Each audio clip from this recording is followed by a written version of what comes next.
Christmas ಹಬ್ಬದ ಪ್ರಯುಕ್ತ ಬೇಲೂರು ನಗರದಲ್ಲಿ ಕ್ರೈಸ್ತ ಬಾಂಧವರಿಂದ ಭವ್ಯವಾದ ಕ್ರಿಸ್ಮಸ್ ಮೆರವಣಿಗೆ ನಡೆಸಲಾಯಿತು. ನಗರದ ಜೂನಿಯರ್ ಕಾಲೇಜ್ ಮೈದಾನದಿಂದ ಆರಂಭವಾದ ಮೆರವಣಿಗೆಯಲ್ಲಿ ಕ್ರೈಸ್ತ ಸಮುದಾಯದ ನೂರಾರು ಭಕ್ತರು ಭಾಗವಹಿಸಿ ಹಬ್ಬದ ಸಂಭ್ರಮಕ್ಕೆ ಸಾಕ್ಷಿಯಾದರು. ಮೆರವಣಿಗೆಯಲ್ಲಿ ಯೇಸು ಕ್ರಿಸ್ತನ ಜನನ ಸಂದೇಶ ಸಾರುವ ತಾಜಾ ಫಲಕಗಳು, ಕ್ರಿಸ್ಮಸ್ ಗೀತೆಗಳು ಹಾಗೂ ಕ್ರಿಸ್ಮಸ್ ತಾತ ಮತ್ತು ಪುಟಾಣಿ ಮಕ್ಕಳು ಸಂಭ್ರಮದ ಘೋಷಣೆಗಳು ನಗರದ ರಸ್ತೆಗಳಲ್ಲಿ ಮೆರವಣಿಗೆಯಲ್ಲಿ ಪ್ರತಿಧ್ವನಿಸಿತು.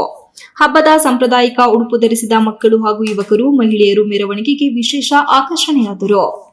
ಈ ಸಂದರ್ಭದಲ್ಲಿ ಮಾತನಾಡಿದ ಕ್ರೈಸ್ತ ಹಿತರಕ್ಷಣಾ ಸಮಿತಿಯ ತಾಲೂಕು ಅಧ್ಯಕ್ಷ ಸುರೇಶ್ ಬೋಲ್ ಅವರು, ಕ್ರಿಸ್ಮಸ್ ಹಬ್ಬವು ಶಾಂತಿ, ಪ್ರೀತಿ ಹಾಗೂ ಸಹೋದರತ್ವದ ಸಂಕೇತವಾಗಿದೆ. ತಾಲೂಕಿನ ಸಮಗ್ರ ಜನತೆಗೆ ಕ್ರಿಸ್ಮಸ್ ಹಬ್ಬದ ಆರ್ಥಿಕ ಶುಭಾಶಯಗಳನ್ನು ಸಲ್ಲಿಸುತ್ತಿದ್ದು, ಎಲ್ಲಾ ಧರ್ಮಗಳ ಜನರು ಪರಸ್ಪರ ಗೌರವದಿಂದ ಹಾಗೂ ಸೌಹಾರ್ದತೆಯಿಂದ ಬದುಕಬೇಕೆಂದು ಯೇಸು ಕ್ರಿಸ್ತನ ಸಂದೇಶ ತಿಳಿಸುತ್ತದೆ ಎಂದು ಹೇಳಿದರು.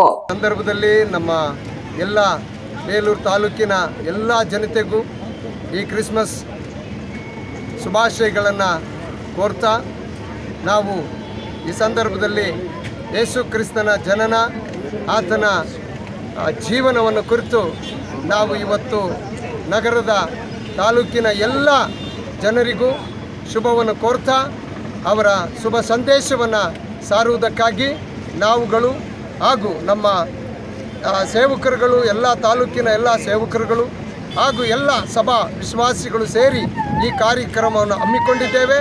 ಈ ಕಾರ್ಯಕ್ರಮ ಮೂಲಕವಾಗಿ ಅನೇಕ ಜನರಿಗೆ ಸಮಾಧಾನವು, ಸಂತೋಷವು, ಆದರಣೆ ಉಂಟಾಗಲೆಂಬುದಾಗಿ ನಾವು ಈ ಸಂದರ್ಭದಲ್ಲಿ ಬೇಲೂರು ತಾಲೂಕು ಹಾಗೂ ಬೇಲೂರು ಪಟ್ಟಣದ ಎಲ್ಲ ಜನತೆಗೂ ಶುಭವನ್ನು ಕೋರುತ್ತಾ, ಈ ಸಂದರ್ಭದಲ್ಲಿ ನಾವು ಅವರಿಗೆ ಸಿಹಿಯನ್ನು ಕೊಡುತ್ತಾ ಶುಭವನ್ನು ಕೋರುವಂತವರಾಗಿದ್ದೇವೆ. ಕಾರ್ಯಕ್ರಮದಲ್ಲಿ ಕ್ರೈಸ್ತ ಸಮುದಾಯದ ಮುಖಂಡರು, ಧಾರ್ಮಿಕ ಗುರುಗಳು ಮತ್ತು ಸಾರ್ವಜನಿಕರು ಉಪಸ್ಥಿತರಿದ್ದರು.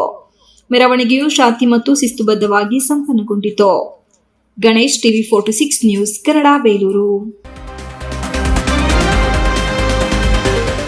You are watching TV 46 News Kannada.